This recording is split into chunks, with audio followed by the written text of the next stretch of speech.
जुहार जिमा सुनली आपण मैंने केनता छन आशा कर आपण मैंने भरे थे मुई भी भर अच्छे। तो आज मुझे काण काण करमी चलो देखामी मोर वीडियो कंटिन्यू कर। तो यहाँ देखुन टाइम भी नहीं होती तली रान्धवार केते रान्मी बोलबो।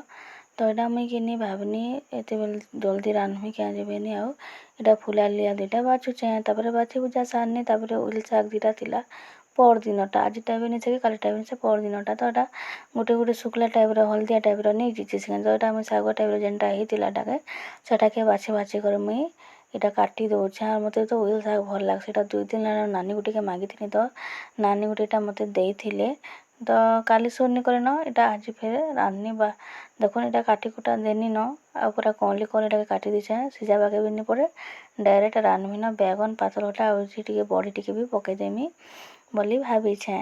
तापर यहाँ देखुन टाइम ही जितला न 11:30 तो बाबू भी आसी जितला न ताके कथा पथा करनी।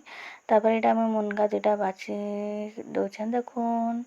तो मुनगा भजा काके भल लगसी कहब है। तापर मुझे जितला न 3:30 तो आमर बाबूर खाना भी 3:30 हेले मैगी रेडी भी हो गला न। तो आपण मन के मोर मिनी ब्लॉग आजिटा केनता लागला जे कहब नेक्स्ट ब्लॉग रे देखा।